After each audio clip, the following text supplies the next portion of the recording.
Thank you for being here. Today we are honored with the presence of Afsaneh Moradian. She grew up between Washington, D.C., New Jersey, and New York City, and she has worked in a variety of educational levels and settings, from Montessori preschool to graduate school, and between the USA and Mexico. She has got a master's in education, and she's in the process of finishing a PhD in education. And she writes children's books, poetry, short stories, essays, and articles, in addition to writing about education, of course. And she is a writer of Jamie. Is Jamie here, who is with us? So thank you so much. We are honored with your presence. Okay, thank you so much for having me. Thank you. And we have as a special guest, we have Anabella Sauer Rosas. She is a qualified English language teacher, graduated from Universidad Nacional de La Plata. She teaches English in secondary and technical schools for teenagers and adults. She has collaborated in several literacy and literature community projects by Universidad Nacional de La Plata and has been part of research projects on interculturality, literature, and ELT in higher education under Doctora Melina Porto's supervision. In 2018, she started doing research and teaching workshops on gender neutral and gender inclusive language in English and Spanish.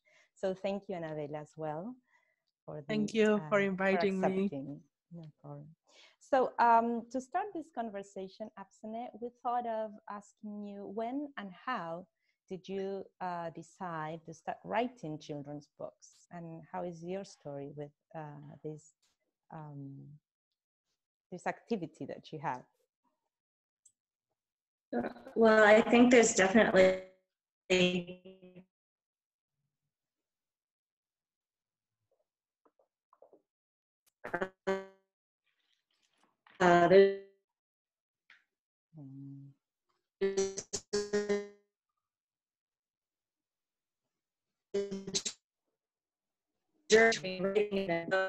a book that became my writer. It was my first. There was a lot of pickups and then writing. And the first children's story that I in 2006, a story about a young boy who had just crossed the border from Mexico into the United States and makes a friend with a girl from the US and tells his story. He's separated from his father and she's separated from her family, and they become friends and they help each other out. And it was really important to me. 2006 was, there were a lot of protests in the United States. It was a day without an immigrant. I was very involved in that. I was teaching at a bilingual school in Spanish Harlem, where a lot of my students were there without papers. And I really wanted to humanize and explain why people were risking everything, including their health and their safety, to come into the United States. And at that time, it was not an issue that publishers really wanted to get involved in. And since then, they have published some things about being undocumented and all of that, but that story was not able to find a home, unfortunately. And then Jamie is Jamie, when I wrote that, I felt like it was needed. I couldn't find any story similar, so I had to write it myself. And I, put it out there, and publishers agreed. So Free Spirit Publishing took on the project. All right. That's amazing. Sorry. We had some problems at the beginning with the connection. So we started, we could listen to your 2006 story, but not to the beginning. So we're going to ask you if you could repeat, please. Sure, sorry. I just said that I started writing children's stories initially because I was learning Spanish and I wanted to get better. I wanted to improve my grammar, and I didn't have the vocabulary and the level beyond writing shorter children's stories. So that was how because I had never written children's stories before that. I had written other articles and, you know, adult stories and plays and things like that. But in terms of just getting into the genre, I was reading a lot of picture books to understand Spanish more, and then I started to write them. So I thought, oh, this is really fun. I like this. And then I wrote my first story in 2006 about immigration. So. Great. And how's your Spanish now? Well, I think it's great. I think it's very, very good. I'm sure I make mistakes, and I'm not going to speak right now, but you know, yes, I can. I didn't go to graduate school in Spanish. My doctorate thesis is in Spanish, so that's yes. That's very interesting because you bring multiculturality and translanguaging. We think of many things when we speak more than one language to put stories available for more people. So like that's very interesting. Okay. And how did you come up with Jamie is Jamie? I mean, tell us the story about Jamie. So I have a child who is turning 8, but when she was, from the time she was very little, we didn't dress her in pink, we didn't shove dolls in her hands. You know, we really exposed her to a lot of things and let her develop in her own way. And she loved superheroes. She still does. And when she was 2, 3, 4, she loved Spider-Man. And so when we would go out and there would be a child with, you know, usually a boy with some action figures, she would say, oh, can I play with you? And on more than one occasion, the response was, no, you can't because you're a girl. And these aren't for girls. And I think she was 3 when that really started to happen and she really felt it. But even before that, I remember one time when she was 2, she said, I wish I was a boy. I said, why? She said, because the boys are the problem solvers and I want to be a problem solver. And it made me really have to think about the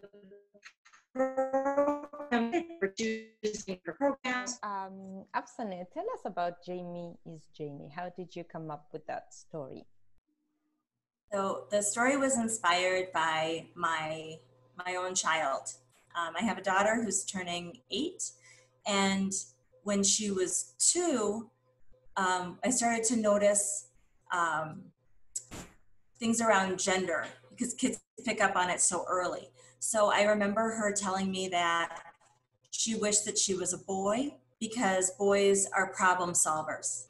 And I had to think about, you know, the books that we were reading and the shows that she was watching. And even though there are lots of female characters, it tended to be that the boys were the ones solving the problem.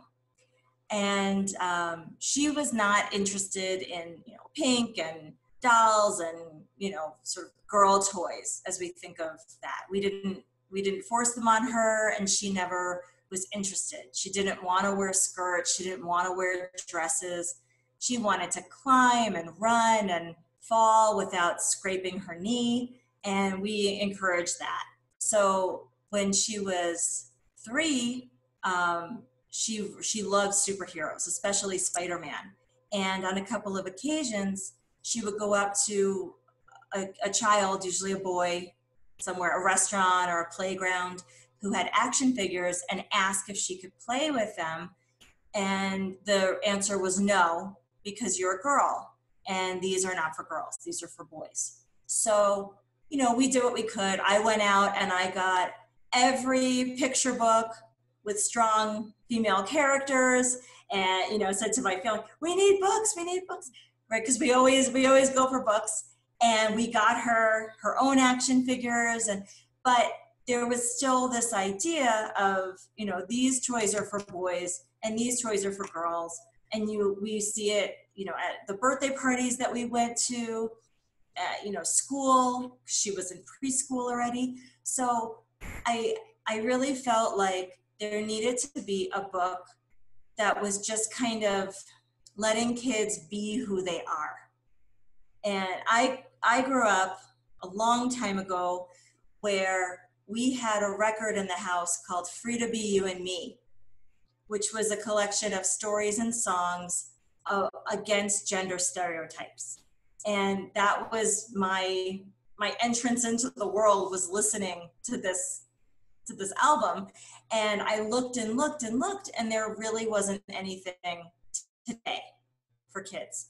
So I thought, well, I have to write something, because not only do children like my daughter deserve to be respected and accepted, but also the other kids are missing out on so much by not playing with them and thinking this is the one way it has to be. And these, you know, and really it comes from the adults making television, adults choosing the toys, you know. So Jamie is a gift to kids, and it's also a very strong message to adults to please back off and let children play what they would like and be who they are, and give space to any ideas and creativity, whoever children may be. If they may feel that they are a different gender than how they were born, if they feel like they gravitate more towards, you know, whatever they feel, okay? Some kids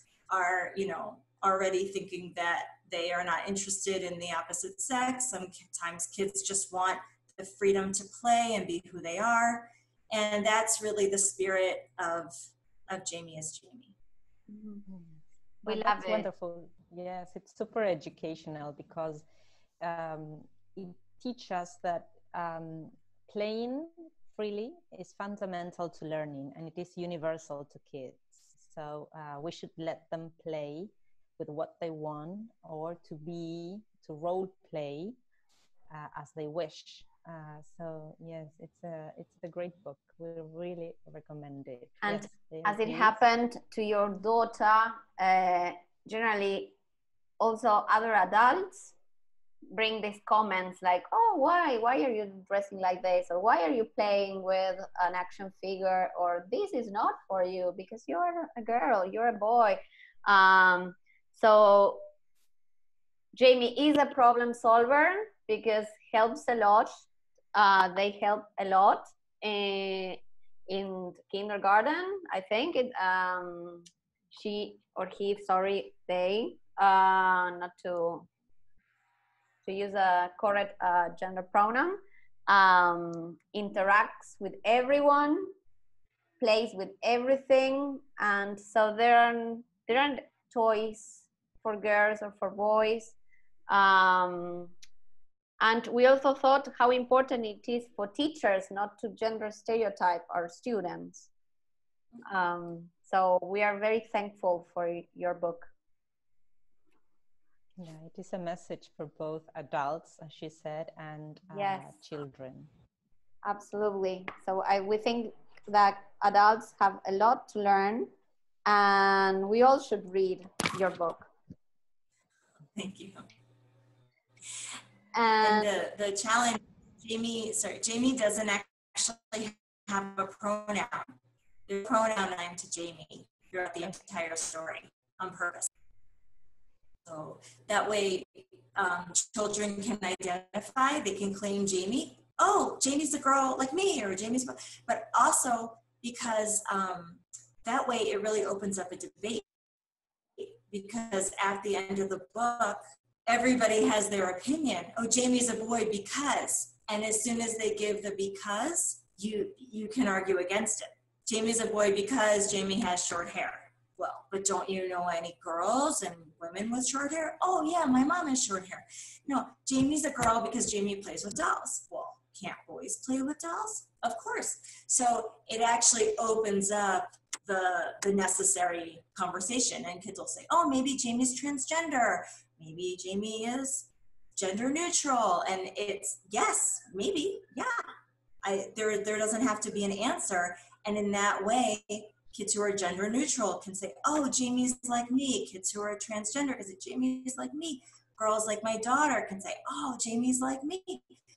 Boys who want to play with dolls because Jamie's like me. So sorry, that's why I just wanted to point out there's no pronoun. And it's very challenging to write an entire book without a single pronoun for the character. Absolutely, yes, there is no pronoun, so I would say they to refer to Jamie, but Jamie is also very generous because they open a door to other children. So other children start playing with action figures, dolls, dancing. So there's an icebreaker and also a debate, a discussion in the classroom. So I think at the end, every child is freer. So that's very, very important. Did you think about this of not writing any pronoun from the very beginning? That Jamie was going to be Jamie throughout the whole book, the whole story? Okay. Yes, well, Jamie started out as Alex and then had to be, the publisher renamed the character. But yeah, I thought there needs to be a universal child, you know, in every child that is just free to be who they are without judgment, without limits. And this child is a good friend and is a good person and is so fun to be around. And children just need to feel accepted and loved and celebrated. And so that's what's going to happen for Jamie. And it was much shorter. Originally, the story was much shorter, and I thought in my mind that it would be a board book, you know, one of those thick cardboard books with very, you know, 4 or 5 words on a page. And the publisher had a very different idea, and you know, we worked together to make it a more developed story. And I love the way that it came out, but the original idea was just Jamie does everything and Jamie's so fun. And then is Jamie a boy or a girl? I don't know. Does it matter? The end. So that was the original idea, right? And then we turned it into more of a story. Okay. So, and you're having a second book that is coming out about Jamie, but it's Jamie and Bubbie, right? Is that the way you pronounce it? Yes. It's okay. Bubbie Jamie's, is, yeah. So Jamie spends the afternoon with great-grandmother. They get the afternoon together in this book. And it is an introduction to the non-binary experience. Again, Jamie is like teaching the great-grandmother about gender-neutral pronouns. Is it like that? Well, it's yeah, that's part of it. It's in this book, it's a celebration of the relationship between child and older loved one. In this case, it's a great-grandmother, and a lot of kids could be a neighbor, an aunt or uncle, you know, not everyone has a great-grandparent in their life. So Jamie and Bubbie spend the afternoon together, and they're walking around and just seeing the neighborhood and having lunch. And in the course of being together, Bubbie is making some assumptions about pronouns, about gender. So, you know, there's a woman with short hair and Bubbie assumes it's a man. And there's, you know, there are just people that they meet, and Bubbie's just kind of getting it a little wrong. And Jamie is very lovingly explaining about, well, that's actually a woman, Bubbie, you know, that's. So there are different characters that they run into in the story. So Jamie has a friend who uses they, who's gender neutral. There's, I don't want to tell the entire story, but there's a transgender character that they run into. So it's very much about their relationship and about pronouns. So pronouns, you know, sometimes you're wrong. You can't always assume that you know just by someone's hair or the clothes that they're wearing. Sometimes people choose they don't identify as a he or a she. Pronouns can change if somebody chooses to change their gender and how they identify. Pronouns change, just like names can change. So that's really the story. And that if we're not sure, there's a singular they that we can use if, we don't know, right? We have to just assign someone or assume. So that's the book that's coming out this fall. I think that's super interesting and super relevant. Gender neutral languages being part of a lot of discussions nowadays. I don't know if you perceive regarding these uses of gender neutral language or pronouns since you're living in Mexico. Do you perceive any differences between the English speaking community and the Spanish speaking community?